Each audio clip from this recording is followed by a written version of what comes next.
எங்கள் மீது அன்பும் இரக்கமும் மனதிருக்கமும் கிருபையும் நிறைந்தவரே, இந்த நல்ல ஒரு காலை பொழுதை உம்முடைய சன்னிதானத்திலே வந்து உம்மை நோக்கி பார்க்க எங்களுக்கு தந்த கிருபைக்காக நன்றி.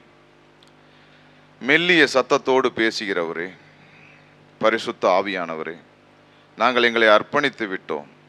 பரிசுத்த ஆவியானவர் இடைப்படுவீராக. வானங்கள் திறக்கப்படுவதாக. எல்லா பிசாசின் தந்திரங்களும் முறியடிக்கப்படுவதாக. பிள்ளைகள் இருதயமும் என்னுடைய இருதயமும் திறந்து உம்முடைய வார்த்தையை அப்படியே நாங்கள் ஏற்றுக்கொண்டு கீழ்ப்படிந்து உம்முடைய நாமத்தை மகிமைப்படுத்த உதவி செய்வீராக. இயேசு கிறிஸ்துவின் நாமத்தினாலே ஜெபிக்கிறோம் எங்கள் அன்பு தகப்பனே. ஆமென், ஆமென். ஹல்லேலூயா.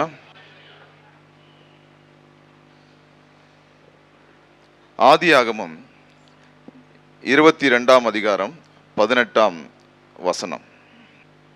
ஆதியாகமம் 22:18 இப்படி சொல்கிறது: நீ என் சொல்லுக்கு கீழ்ப்படிந்தபடியினால் உன் சந்ததிக்குள் பூமியில் உள்ள சகல ஜாதிகளும் ஆசீர்வதிக்கப்படும் என்று என் பேரில் ஆணையிட்டேன் என்று கர்த்தர் சொல்கிறார் என்றார். இது நம்முடைய ஆதார வசனமாக இந்த நாளிலே தேவன் கொடுத்த வசனம். ஆதியாகமம் 22 அதிகாரம் 2 வசனத்தை வாசிங்களேன். அப்பொழுது அவர், உன் புத்திரன். யாருக்கு யார் சொல்கிறார்? ஆபிரகாமுக்கு தேவன் சொல்கிறார். எப்பொழுது சொல்கிறார், ஏன் சொல்கிறார் என்று எல்லாம் கட்டாயம் உங்களுக்கு தெரியும். ஆபிரகாமுக்கு 100வது வயதில் யாரை கொடுக்கிறார்? பிள்ளை இல்லாதிருந்த ஆபிரகாமுக்கும் சாராளுக்கும் 100வது வயதில் ஒரு ஆண்மகனை கொடுக்கிறார். அது சுதந்திரவாளி. அவர்தான் சுதந்திரவாளி, வாக்குத்தத்தத்தின் பிள்ளை. அவர் மூலமாகவே தேவன் காரியங்களை வாய்க்க செய்ய போகிறார். அப்படிப்பட்ட ஒரு பிள்ளையை யாருக்கு கொடுக்கிறார்? ஆபிரகாமுக்கும் சாராளுக்கும் கொடுக்கிறார். கொடுத்த பிள்ளையை ஒரு குறிப்பிட்ட காலங்களிலே வளர்ந்து கொண்டிருக்கும் பொழுது ஒரு வார்த்தையை சொல்லுகிறார். ஆபிரகாமை பார்த்து அந்த 1 வசனம் என்ன சொல்லுகிறது என்றால் 22:1 என்ன சொல்லுதுன்னா, தேவன் ஆபிரகாமை சோதித்தார். எப்படி எனில், அவர் அவனை நோக்கி ஆபிரகாமே என்றார், அவன் இதோ அடியேன் என்றார். ஆபிரகாமை சோதித்தார். என்ன செய்ய சொல்றாருன்னா, உன் புத்திரனும் உன் ஏகசுதன். நல்லா பாருங்களேன், உன் புத்திரன், உன் ஏகசுதன், உன் நேசகுமாரன் ஐய. இது எல்லாம் யாருக்குள்ள இருந்துச்சு? ஆபிரகாமுக்குள்ள தன் மகனை பற்றியான சிந்தனை இருந்தது. நான் உனக்கு குறிக்கும் மலையின் ஒன்றின் மேல் அவனை தகன பலியாக பலியிடு. தகன பலியாக பலியிடு. தகன பலின்னா உங்களுக்கு கட்டாயம் தெரியும். தகன பலியாக பலியிடு. மனிதனை ஒரு நாளும் தேவன் ஒரு நாளும் மனிதர்களை பலியிட சொன்னதில்லை. ஆனால் 1 வசனம் சொல்லிருச்சு, யாரை சோதித்தார்? ஆபிரகாமை சோதித்தார். ஏன் சோதித்தார்? ஓகே, கீழ்ப்படுகிறானா தேவன் அறிந்து கொள்வதற்காக. அடுத்ததாக 22:12 அந்த வசனத்தை வாசித்து. அப்பொழுது அவர், பிள்ளையாண்டான் மேல் உன் கையை போடாதே, அவனுக்கு ஒன்றும் செய்யாதே. நீ அவனை உன் புத்திரன் என்றும் உன் ஏக சுதன் என்றும் பாராமல் எனக்காக ஒப்பு கொடுத்தபடியினால் நீ தேவனுக்கு பயப்படுகிறவன் என்று இப்பொழுது அறிந்திருக்கிறேன் என்றார். நீ அவனை உன் புத்திரன் என்றும் உன் ஏக சுதன் என்றும் பாராமல் எனக்காக ஒப்பு கொடுத்த. திரும்பவும் சொல்றார், உன் புத்திரன் என்றும் உன் ஏக சுதன் என்றும் பாராமல் எனக்கு ஒப்பு கொடுத்தபடியினால் நீ தேவனுக்கு பயப்படுகிறவன் என்று. பாருங்களேன், இப்பொழுது அறிந்திருக்கிறேனா? நான் இப்ப அறிஞ்சுக்கிட்டேன். உன்னை ஏற்கனவே உன்னை அறிந்து கொள்ள வேண்டும் என்று சோதனைக்கு உட்படுத்தினேன், இப்பொழுது அறிந்து கொண்டேன். அடுத்ததாக 22:16 நீ உன் புத்திரன் என்றும் உன் ஏக சுதன் என்றும் பாராமல் அவனை ஒப்பு கொடுத்து இந்த காரியத்தை செய்தபடியால். ஓகே, நீ உன் புத்திரன் என்றும் உன் ஏக சுதன் என்றும் பாராமல் அவனை ஒப்பு கொடுத்து இந்த காரியத்தை செய்தபடியால். பாத்தீங்களா, இஃப்னு ஒரு கண்டிஷன் வைப்பாரு காடு. வச்சா பின்னாடி ஆசீர்வாதம் இருக்கும், நெகட்டிவ் இருக்கும். ஆனா தேவன் ஆபிரகாமுக்கு ஒரு ஆசீர்வாதத்தை தரும்படி, ஆபிரகாமுக்கு மட்டும் இல்ல, நல்லா வாசித்தீங்களாக்கும் தெரியும். பின்னாடி பாருங்களேன், 18 வசனம். முதல் வசனத்தை திரும்பி வாசிப்போமா? நீ என் சொல்லுக்கு கீழ்ப்படிந்தபடியினால் உன் சந்ததிக்குள் பூமியில் உள்ள சகல ஜாதிகளும் ஆசீர்வதிக்கப்படும் என்றும் என் பேரில் ஆணையிட்டேன் என்று சொல்கிறார். ஆபிரகாமுடைய சொந்த குடும்பத்தை மட்டும் ஆசீர்வதிக்கல. அவர் என்ன சொல்றாரு? இந்த பூமியின் சகல ஜாதிகளும் ஆசீர்வதிக்கப்படும். நாம் யாரால ஆசீர்வாதம் பெற்றிருக்கோம்? ஆபிரகாமானால ஆசீர்வாதம் பெற்றிருக்கோம். ஆபிரகாமின் சந்ததி என்று சொல்வதற்கு நாம் வெட்கப்பட தேவையில்லை. ஆபிரகாமின் கீழ்ப்படிதல் என்ன செய்து முடிச்சிருக்கு? நம்மளை ரட்சித்து அந்த அந்த ஆசீர்வாதத்துக்குள்ளே நம்மளை எல்லாம் கூட்டி போய் சேர்த்துருச்சு. அல்லேலூயா. புரியுதுங்களா? தேவன் புரிய செய்வார். உன் புத்திரனும் ஏகசுதனும் என்று பாராமல் கொண்டு வந்து இந்த மலையின் மேல பலியிடுன்னு சொல்றார். இந்த இந்த இந்த சம்பவங்கள் எல்லாம் நீங்க படித்து பாருங்கள். அப்ப ஈசாக்குக்கு ஒரு குறிப்பிட்ட வயது இருந்திருக்கும். அந்த வயதிலே ஈசாக்கு 100 வயதிலே தரப்பட்டவனா இருப்பதனாலே ஆபிரகாமுடைய எண்ணங்கள் எப்படி இருக்கும்? நீங்க உலகத்துல பார்ப்பீங்க, அதிகமான வயதிலே ஒரு குழந்தை தரப்பட்டா மற்ற குழந்தைகளை காட்டிலும் அந்த குழந்தை செல்லமாக வளர்க்கப்படும். உண்மைதானே? செல்லமாக வளர்க்கப்படும். அடிக்கவே மாட்டாங்க, திட்டவே மாட்டாங்க. அது தப்பா வளர்றது கூட காரணமா அமைஞ்சிருவாங்க. தேவன் ஆபிரகாமை உற்று பார்க்கிறார். ஆபிரகாமுக்காக இதை செய்தார் என்றால் இல்லவே இல்லை. ஒரு தடவை அல்லேலூயா சொல்லிடுவோமா எல்லாரும்? ஏன் சொல்ல வரேன்னா, நமக்காக செய்தார். அல்லேலூயா. ஆதியாகமம் 3ஆம் அதிகாரம் 15ஆம் வசனம் சொல்லுகிறது, அவர் உன் தலையை நசுக்குவார், உன் வித்துக்கும் அவள் வித்துக்கும் பகையை உண்டாக்குவேன் சொல்லிட்டாரு. ஆனா கீழ்ப்படிதல் உள்ள ஆட்களை தேடுகிறார். நோவாவின் காலத்தில் நோவாவை மிச்சப்படுத்திய தேவன், நோவாவை மட்டும் மிச்சப்படுத்திட்டு பூமி அழிக்க மாட்டேன், நோவாவை மிச்சப்படுத்துகிறேன். ஆதியாகமம் 3ஆம் அதிகாரம் 15ஆம் வசனத்திலே நான் சொன்னது நிறைவேறும்படி இயேசு ஆசீர்வதிக்கப்பட்டவராகிய கிறிஸ்து இந்த பூமியிலே நமக்காக தந்தருளப்பட வேண்டும். அல்லேலூயா. நமக்காக மட்டுமா? ஒரு தராசிலே ஒரு பக்கம் மனிதன் இருந்தால் ஒரு பக்கம் யார் இருப்பா? அந்த பக்கம் எதிராளியானவன் இருக்கிறான். எதிராளியானவனை கவிழ்த்து போடும்படி, அவனுக்கான நித்திய ஜீவனை குலைக்கும்படி, நமக்கு நித்திய ஜீவனை கொடுக்கும்படி. எவ்வளவு அருமையான அவருடைய திட்டம் பாருங்க. அவனுடைய நித்திய ஜீவனை குலைத்து போடணும். அவன் நித்தியமாய் இனி வாழக்கூடாது.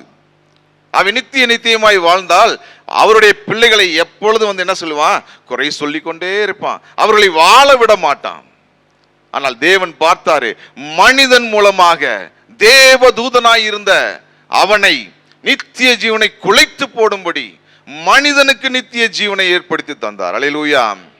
பாருங்க, மனிதனாகி ஆபிரகாமை தேர்ந்தெடுத்து நீ கீழ்ப்படிந்தபடியினால் அவர் திட்டமானவர், அவர் நியாயமானவர், அவர் சொல் மாறாதவர். அவர் சொன்னதுதான் தேவன் சொல்லுகிறார். அவனுக்கு எதிரான வார்த்தையை அழகாக சொல்கிறார். ஆபிரகாம் மூலமாக ஒரு மனிதன் கீழ்ப்படிந்ததுனாலே நான் என்ன செய்ய போறேன்னா, இந்த பூமியில் உள்ள சகல ஜாதிகளும் ஆசீர்வதிக்க போகிறேன். அல்லேலூயா. எவ்வளவு பெரிய சர்வ வல்லமையுள்ள தேவன் பாருங்க. ஒன்றே ஒன்று, இந்த நாளிலே பலி என்பது நான் படிக்கும் பொழுது என் தேவன் எனக்கு சொன்ன வார்த்தை கீழ்ப்படிதல் என்ற வார்த்தை எனக்கு சொல்லித் தருகிறார். ஒன்றல்ல, பலிக்கு அர்த்தம் எனக்கு சொல்லி தந்தது கீழ்ப்படிதல்.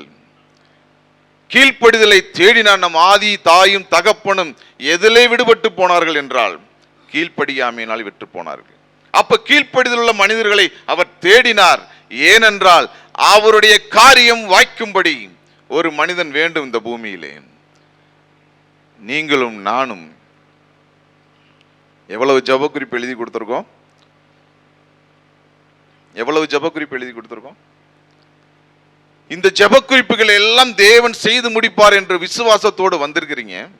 நானும் கட்டாயம் அநேக நாட்கள் என் ஜெப குறிப்பை கொடுத்திருக்கிறேன். நம்மை ஜெப குறிப்போடு ஓடச் செய்து கொண்டே இருக்கிறவன் தான் எதிராளியான பிசாசானவன்.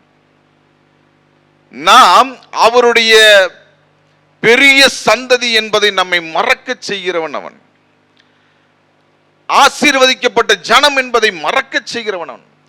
உங்களுடைய துயரங்கள், உங்களுடைய துக்கங்கள், உங்களுடைய கவலைகளை மட்டுமே காரணமாய் வைத்துக் கொண்டு உங்களை ஓடச் செய்து கொண்டே இருப்பான். தேவனுடைய திட்டத்தை நாம் மறக்கும்படி அல்லது கொஞ்ச நாள் அதை விட்டு வேறு பக்கம் திரும்பும்படி அவன் எப்பொழுதும் தன் காரியத்தை செய்து கொண்டே இருப்பான். அவர் உன் தலையை நசுக்குவார் என்று சொல்லிவிட்டார் அல்லவா? அவர் தரப்பட வேண்டும் அல்லவா இந்த பூமிக்கு? ஏசாயா அதிகாரத்தில் சொன்னப்பட்டது போல ஒரு பாலகன் நமக்கு கொடுக்கப்பட்டார். பிறப்பதற்கு முன்பதாகவே அழகாய் நமக்கு தீர்க்க தரிசனமாய் நான் சொன்னதுதான், இந்த பூமியின் மேல் நான் வைத்த அன்பு மாறாது, மனிதர் மேல் வைத்த நான் பிரியம் மாறாது. இயேசு பிறந்தோடனே சொல்லப்பட்ட வார்த்தை மனுஷர் மேல், தேவதூதர்களா வந்து சொல்றாங்க, எங்க மேல் அல்ல, தேவதூதர்களாய் எங்கள் மேல் அல்ல, மனிதர் மேல் பிரியம் உண்டாவதாக. தேவன் கோபம் கொண்டிருந்த காரியங்களை முற்றுக்கு கொண்டு வரும்படி தேவன் செய்த கிரியைகளில் மிகப்பெரிய ஒரு சத்தியமான கிரியை இது. இந்த பூமியிலே மனிதன் வேண்டும். உங்களையும் என்னையும் தேர்ந்தெடுத்து விட்டா நாம் ஆபிரகாம் ஆசீர்வதிக்கப்பட்டதனாலே இந்த நாளிலே அமர்ந்திருக்கிறோம். அல்லேலூயா. ஆபிரகாமுக்கு கொடுத்த ஆசீர்வாதம் அந்த 17ஆம் வசனத்தை வாசிங்களேன். 22:17. நான் உன்னை ஆசீர்வதிக்கவே ஆசீர்வதித்து உன் சந்ததியை வானத்து நட்சத்திரங்களைப் போலவும் கடற்கரை மணலைப் போலவும் பெருகவே பெருக பண்ணுவேன் என்றும் உன் சந்ததியார் தங்கள் சத்துருக்களின் வாசல்களை சுதந்தரித்துக் கொள்வார்கள் என்றும். அடுத்த வசனம் வாசி. நீ என் சொல்லுக்கு கீழ்ப்படிந்தபடியினால் உன் சந்ததிக்குள் பூமியில் உள்ள சகல ஜாதிகளும் ஆசீர்வதிக்கப்படும் என்றும். உன் சந்ததிக்குள் பாருங்க, கொடுத்த கிஃப்ட் எப்படிப்பட்டதா இருக்குன்னா, உன்னை ஆசீர்வதிக்கவே ஆசீர்வதித்து பூமியின் தூளை போல பெருக பண்ணுவேன், கடற்கரை நட்சத்திரத்தை போல் பெருக பண்ணுவேன். நீ ஒரு நாளும் முடங்கி போவதில்லை, உன் ஆசீர்வாதத்தை ஒருவனும் தடுக்கவதில்லை. நீங்க நம்புறீங்களா? ஆபிரகாம் கொடுத்த ஆசீர்வாதம் நமக்கும் தானே. நம்புறீங்களா? இந்த ஜெப குறிப்பை பத்தி நீங்க எதுவும் கவலை கொண்டிருக்கீங்களா? தேவன் ஆசீர்வதிப்பார். அதை விட முக்கியமான பொறுப்பு உங்களுக்கு எனக்கு இருக்கு. கோடி ஜனங்கள் மத்தியிலே இந்த சிறு கூட்டத்தை அவர் ஏன் தேர்ந்தெடுத்தார்? நான் எப்பயும் எங்கேயும் சொல்றது தான், ஒரு பள்ளிக்கூடத்திலே 1000 மாணவர்கள் இருக்கும்போது 100 ஆசிரியர்களை வைத்திருப்பாங்க. எதற்காக? 1000 மாணவர்களை பயிற்றுவிக்கும்படி. இந்த பூமியிலே இந்த சிறு கூட்டத்தை ஏன் தேர்ந்தெடுத்தார்? அவருடைய சித்தம் செய்ய, அவருடைய சித்தம் செய்ய. இது பெரிய காரியமா இருக்கிறது. ஆனால் நமக்கு தெரியும், கீழ்ப்படிந்திருக்க தெரியும், அவர் சித்தம் செய்ய தெரியும். ஆனாலும் இந்த புத்தூர் மலை பக்கத்துல தான் இருக்கு, நம்முடைய அருகில் உள்ள அந்த மலை பக்கத்துல தான் தெரியுது. இந்த கொடைக்கானல் மலை நம்ம மாடியில் ஏறினா அதனுடைய வெளிச்சத்தை நம்ம கூட பார்க்கலாம், அங்க லைட் ஏறிய வெளிச்சத்தை பார்க்கலாம். ஆனால் போகக்கூடிய தூரம் எவ்வளவு தூரம், எந்தெந்த பாதை வழியாக போகணும்? அரசாங்கம் சாலைகளிலே வேகத்தடையை வச்சிருப்பாங்க, அல்லது சாலைகள் மோசமாக இருக்கலாம், அல்லது நாம் போகும் பாதை அந்த கொடைக்கானல் மலை ஏறுவதற்கு முன்னாக மலை ஏறும் பாதையா இருக்க போகிறது. எவ்வளவு சிரமங்களை தாண்டி நாம் கொடைக்கானலுக்கு போக வேண்டும் என்றால், இங்கிருந்து அருகிலே தெரிகிற அந்த கொடைக்கானல் நித்திய ஜீவனும் அப்படிப்பட்டதா இருக்கிறது, தேவனுடைய சித்தமும் அப்படிப்பட்டதா இருக்கிறது. அவர் நமக்கு சொன்ன கீழ்ப்படிதலை நாம் கற்றுக்கொள்கிறோம். நாம் போகும் பாதை கடுமையா இருப்பதனாலே அவர் சொன்ன வார்த்தையை மறக்கும்படி வசனம் சொல்கிறது இல்ல, புதிய ஏற்பாட்டில் வழியில் விதைக்கப்பட்ட விதையை போல அந்த வசனம் நமக்குள் இல்லாதபடி பிசாசானவன் என்ன செய்யறான்? எடுத்து கொண்டு போய் விடுகிறான். நமக்கு தேவன் கொடுத்த காரியம் பெரியது. வயதானவர்களோ சிறியவர்களோ இங்க கணக்கே கிடையாது. நீங்கள் முழங்கால் போட்டால் அல்லது உங்கள் முழங்கால் முடங்காதபடி நீங்கள் நேரா தேவனை பார்த்து கொண்டால் ரட்சிப்பு நிச்சயம். ஆபிரகாமை போல உங்களுக்கு அல்ல, உங்களுக்கு மட்டுமல்ல, உங்களை சுற்றி இருப்பவர்களுக்கு. இப்ப நம்ம வேண்டிக் கொண்டோம் இல்லையா, பிரதர் வேண்டிக் கொள்ளும் பொழுது உசிலம்பட்டியை சுற்றி வேண்டிக்கிறோம். நம்முடைய அளவு அவ்வளவுதானா?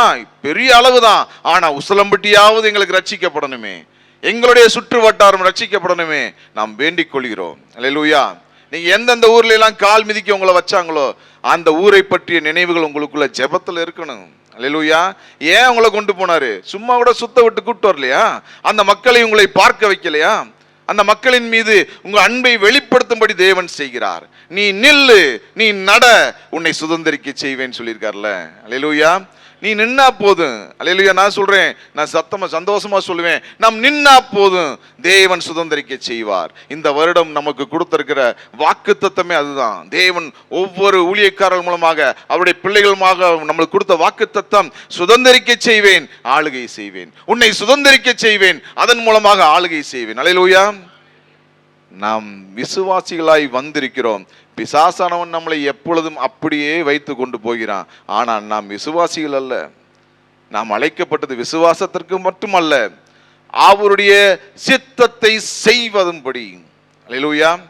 எப்படி ஈசாக்கு நல்ல ஒரு பருவமுள்ள பையனா இருந்தா கூட அவர் தன் தகப்பனுக்கு கீழ்ப்படிந்து எதையும் சொல்லாமல் அவருடைய போய்கிட்டு இருக்காரு. இடையில ஒரே ஒரு வார்த்தை கேட்கிறாரு, நான் அருவாள் எடுத்துட்டீங்க, கத்தி எடுத்துட்டீங்க, விறகு இருக்கு, நெருப்பு இருக்கு, ஆனால் ஆடு எங்கேன்னு கேட்கிறாரு. ஆபிரகாம் பாருங்க, ரொம்ப ஞானம் உள்ளவராய், அவ்வளவுதான், கர்த்தர் பார்த்து கொள்வார். ஆனா இந்த பூமியில நாம் வளரும் பொழுது ஒரு வயதானவர்களுக்கு ஒரு சிறு குழந்தை கொடுக்கப்பட்டா அந்த குழந்தையின் அன்பு மிகுதியாய் மாறி அது மாம்சமாய் மாறி அவன் மீது, அந்த குழந்தையின் மீதே அன்பு செலுத்தி செலுத்தி செலுத்தி கர்த்தரை மறந்து போகும் காலங்கள் உண்டு. தேவன் சோதித்தார். ஆபிரகாம் என்ன செஞ்சாரு? வெற்றி அடைந்தார். யாருக்காக? நமக்காக வெற்றி அடைந்தார். லூக்கா 1:27-33 வரை சொல்லுகிறது. இயேசு என்று பெயரிடுவாக யாருக்கு சொல்லது? மரியாளுக்கு சொல்லப்பட்டது. ஏன் இந்த காரியங்கள் எல்லாம் நடந்து வருகிறது என்றால், தேவன் சொல்லிய ரகசியம் இதுவே. இயேசு பூமிக்கு வர வேண்டும். இந்த இயேசு வருவதற்கு எந்த தடைகளா இருந்தாலும் தேவன் நொறுக்கி போட்டு அதை நியாயத்திலே கொண்டு வந்து நிறுத்துவார். ஏசாயா 9:6 சொல்லுகிறது, குமாரன் நம்மளுக்கு கொடுக்கப்பட்டார். சரி, இப்படிப்பட்ட இயேசு கிறிஸ்து எப்படிப்பட்டவராய் இருப்பார்? நம்மை ஆசீர்வதித்த தேவன், நம் மூலமாக ரட்சிப்பை ஏற்படுத்த வேண்டும் என்று நினைக்கிற தேவன், நீ உன் மகனை பலியாக குடு என்று மனிதனை பார்த்து கேட்ட தேவன். நான் ஒன்று சொல்ல விரும்புகிறேன். இந்த மனிதனை ஒரு மாடலாக தன்னுடைய அந்த ஏக சுதனை பலியாக மனிதனுக்கு கொடுப்பதற்கு முன்பதாக ஒரு மனிதனை பார்த்த கேள்விதான் இது. தன் ஏக சுதனை இந்த பூமிக்கு பலியாக கொடுக்க போகிறார். ஒரு மனிதனை பார்த்து கேட்கிறார், ஓ மகனை எனக்காக தர்றியா, ஓ மகனை எனக்காக தர்றியான்னு கேட்கிறாரு. அந்த மனிதன் கீழ்ப்படிந்தான். ஏன்னா இந்த மனிதனின் வித்துக்கள், அவனுடைய டிஎன்ஏன்னு சொல்றோம் இல்லையா, அதன் அடிப்படையில அவன் இருதயம் அவரை நோக்கி கீழ்ப்படிந்ததனாலே யோசேப்பும் மரியாளும் கீழ்ப்படிந்தார்கள். அல்லேலூயா. யோசேப்பும் மரியாளும் கீழ்ப்படிந்தார்கள். மரியாளிடம் வந்து தேவதூதர் சொல்லும் பொழுது, நீ கன்னியா இருக்கிறாய், உனக்கு குமாரன் கொடுக்கப்படும் என்று சொல்லும் பொழுது அமைதியை ஏற்றுக்கொண்டாங்களே. யார் மூலமாக கிடைத்த அந்த ஆசீர்வாதம்? யார் உள்ளத்திற்குள்ளே வைத்த அந்த விசுவாசம்? யார் உள்ளத்துக்குள்ளே வைத்த கீழ்ப்படிதல்? ஆபிரகாமின் உள்ளத்துக்குள்ளே வைத்த கீழ்ப்படிதல் யாருக்கு இருந்தது? மரியாளுக்கு இருந்தது. தன் கன்னியா இருந்தாலும், கணவனை அறியாதவளா இருந்தாலும், தேவன் கொடுக்க போகிற பெரிய காரியங்களை கீழ்ப்படிந்து ஏற்றுக்கொண்டாங்க. இயேசுவின் வருகையை கீழ்ப்படிந்து ஏற்றுக்கொண்டாங்க. கீழ்ப்படிதல். யோசேப்பு, உன் மனைவிக்கு ஒரு குழந்தை பிறக்க போகிறது, அவளை சேராதே, அது பரிசுத்தமானது. கீழ்ப்படிந்து இயேசு இந்த பூமியில பிறக்கும் வரை அவளை அறியாதிருந்தான் என்று சொல்லப்பட்டிருக்கு. எவ்வளவு கீழ்ப்படிதல் பாருங்க. எங்க வந்துச்சு? ஆபிரகாம் மூலமாக வந்தது. ஆபிரகாமை தேர்ந்தெடுத்த தேவன் நல்லவர், நமக்காக தேர்ந்தெடுத்து கொடுத்தார். இயேசு இந்த பூமியிலே வரச் செய்தார். இயேசு வந்துட்டா தான் நியாய தீர்ப்பு. அல்லேலூயா. இயேசு வந்துட்டா தான் நியாய தீர்ப்பு. இயேசு எங்கு பலியானார்? தன் ரத்தத்தை முழுவதும் இந்த பூமியிலே சிந்தி நமக்காக பலியாகி முடிச்சிட்டார். அந்த நியாயத்தை பற்றி கட்டாயம் கடவுள் உங்களுக்கு ஒரு நாள் எனக்கு வாய்ப்பை கொடுப்பார். தேவன் அதை அறிவிக்க செய்வார். அந்த இயேசு கிறிஸ்து தன் ரத்தத்தை சிந்தி சொந்த ஜனங்களை இழுத்து கொண்டார். இதன் ரகசியங்கள் வெகு வெகு அதிகமாக இருக்கிறது. ஆபிரகாமின் மகன் கீழ்ப்படிந்தார். இப்பொழுது ஆதாம் கீழ்ப்படியவில்லைன்னு சொல்ல முடியாது, கீழ்ப்படியவில்லை. ஆனாலும் இயேசு கிறிஸ்து கீழ்ப்படிந்தார் நமக்காக. அடுத்ததாக ஏசாயா 53:2 வாசிங்களேன். ஏசாயா 53:2. இளங்கிளையை போலவும் வறண்ட நிலத்தில் இருந்து துளிர்க்கிற வேரை போலவும் அவனுக்கு முன்பாக எழும்புகிறார். பாருங்க, இந்த ரகசியங்கள் எல்லாம் எங்க கிடக்கு பாத்தீங்களா? அவன் உன் தலையை நசுக்குவார்னு சொல்லியிருக்கு இல்லையா? அதன் ரகசியங்கள் எங்க விளங்குது பாத்தீங்களா? இளங்கிளையை போலவும் வறண்ட நிலத்திலிருந்து துளிர்கிற வேரை போலவும் யாருக்கு முன்பாக எழும்புவாரா? அவனுக்கு முன்பாக எழும்புவார். அவனுக்கு முன்பாக எழும்புகிறார். எங்கிருந்து? வறண்ட நிலத்திலிருந்து எழும்புகிறதை போல. அல்லேலூயா. தேவனுடைய நாமம் மகிமைப்படுவதாக. அரசனாக அல்ல, பெரிய வளர்ச்சி பசுமையான இடத்தில் அல்ல, எப்படி இருந்து பாலை வனத்திலிருந்து எழும்புகிற, வறண்ட நிலத்திலிருந்து எழும்புகிற ஒரு வேர் எப்படி எழும்புமோ? எப்படி எழும்பியிருக்கும் வேறு? கஷ்டம் இல்லையா? அந்த வேறு எழும்பிய காரியங்கள் கஷ்டம். ஆனால் தேவன் சொன்ன வாக்குத்தத்தத்தை நிறைவேற்றும்படி இயேசுவை பூமியிலே இளங்கலையை போல, இளங்கலை என்னது? ஒரு மரத்திலே வளரப்போகிற ஒரு இளங்கலை முதல் 2 இலையை விடும். அது பெருசா வளரல, ஆனாலும் பிசாசானவனுக்கு தெரியும். ஆனால் தேவன் செய்து முடித்தார். வறண்ட நேரத்திலிருந்து எழும்புகிறவை போல அவனுக்கு எதிராக எழுப்புகிறார். அல்லேலூயா. இதோட ரகசியம் பாத்தீங்களா? அவனுக்கு எதிராக எழுப்புகிறார். ஏன் சொல்லி வர்றேன்னா 53:7 வாசிங்களேன். அவர் நெருக்கப்பட்டும் ஒடுக்கப்பட்டும் இருந்தார், ஆனாலும் தம்முடைய வாயை அவர் திறக்கவில்லை. அடிக்கப்படும்படி கொண்டு போகப்படுகிற ஒரு ஆட்டுக்குட்டியை போலவும், தன்னை மயிர் கத்திரிக்கிறவனுக்கு முன்பாக சத்தமிடாதிருக்கிற ஆட்டை போலவும் அவர் தம்முடைய வாயை திறவாது இருந்தார். அல்லேலூயா. 53:10 வாசிங்க. கர்த்தரோ அவரை நொறுக்க சித்தமாகி அவரை பாடுகளுக்கு உட்படுத்தினார். அவருடைய ஆத்துமா தன்னை குற்ற நிவாரண பலியாக ஒப்பு கொடுக்கும் போது அவர் தமது சந்ததியை கண்டு நீடித்த நாளாயிருப்பார். கர்த்தருக்கு சித்தமானது அவர் கையினால் வாய்க்கும். அல்லேலூயா. கர்த்தருக்கு சித்தமானது இயேசுவின் கைகளினாலே வாய்க்கும். அல்லேலூயா. இயேசுவின் கைகளினாலே கர்த்தருக்கு சித்தமானது வாய்க்கும். அல்லேலூயா. அவர் என்ன செஞ்சாரா? அடிக்கப்படும் கொண்டு போகிற ஆட்டுக்குட்டி பேசுமா? மனிதர்கள் கொண்டு போகும்போது பேசாது. தேவன் பேசக்கூடிய, எல்லாம் அறிந்தவராய் இருந்தும் தன் பிதாவிற்கு கீழ்ப்படிந்தவராய் அமைதியாக சென்றார். நம்மளால முடியுமா? அப்படி சொல்லாதீங்க, முடியும். அல்லேலூயா. என்னை பலப்படுத்துவார். நான் தான் சொல்லிட்டேன், உங்க ஜெப குறிப்பு உங்க மேல ஆட்சிமை செய்யக்கூடாது. தேவனுடைய கிருபை, அவருடைய சித்தம் இன்னதென்று பகுத்தறியத்தக்க அறிவு, ஆவி உங்களுக்குள்ளே தேவன் கொடுப்பாராக. அல்லேலூயா. எனக்கும் கொடுப்பாராக. மார்க் 14:36 சொல்லுகிறது. இயேசு சொல்கிறார், அவர் எப்படிப்பட்டவர் என்று சொல்லிக்கிட்டு இருக்கோம். அவர் எப்படிப்பட்டவரா இருக்கிறாரு? பின்பு அவர் வந்து, மார்க் 14:36, அப்பா பிதாவே, எல்லாம் உம்மாலே கூடும். இந்த பாத்திரத்தை என்னிடத்திலிருந்து எடுத்து போடும். ஆகிலும் என் சித்தத்தின்படி அல்ல, உம்முடைய சித்தத்தின்படியே ஆக கடவுள் கீழ்ப்படுகிறார். அல்லேலூயா. எவ்வளவு கீழ்ப்படிதல் பாருங்க. ஆபிரகாம் கீழ்ப்படிந்தது போல இயேசு கிறிஸ்து தன் பிதாவின் சித்தத்தை செய்வதற்கு தன்னை கீழ்ப்படுத்துகிறார். இந்த பாத்திரத்தை அகற்றவும் தெரியும். இந்த பாத்திரத்தை பைபாஸ் பண்ணி வேற பாத்திரமாய் வேறு காரியங்களை மாற்றவும் அவராலே முடியும். ஆனால் அமைதியா என்ன சொல்றாரு? ஏன் சித்தம் அல்ல டாடி, உங்க விருப்பத்தின்படி ஆகட்டும். என் விருப்பம் அல்ல டாடி, உங்க சித்தத்தின்படி ஆகட்டும். அல்லேலூயா. நீங்களும் நானும் அழைக்கப்பட்டது இதுக்கு தான். இயேசுவை போல அவர் சித்தத்தை உணர்கிறவர்களா இருக்க வேண்டும். அல்லேலூயா. நம்முடைய ஜெப குறிப்புகள், நம்முடைய வேதனை துன்பங்கள் நம்மை ஆளுகை செய்யக்கூடாது. என்னங்க பிரதர், நீங்க வாட்டி சொல்லிட்டு போயிருவீங்க, என் பிரச்சனை எனக்கு தானே தெரியும். நான் சொல்றேன், சின்ன வயதிலே உங்களை அழைத்து ஒரு வார்த்தை சொல்லியிருப்பார்ல. சின்ன வயதிலே, எல்லாருக்கும் சொல்லல, சின்ன வயதிலே உங்களை அழைத்து தேவன் ஒரு வார்த்தையை சொல்லியிருப்பார்ல, அதுக்கு கீழ்ப்படிஞ்சிட்டீங்களா? இந்த நாளிலே கீழ்ப்படியுங்கள்.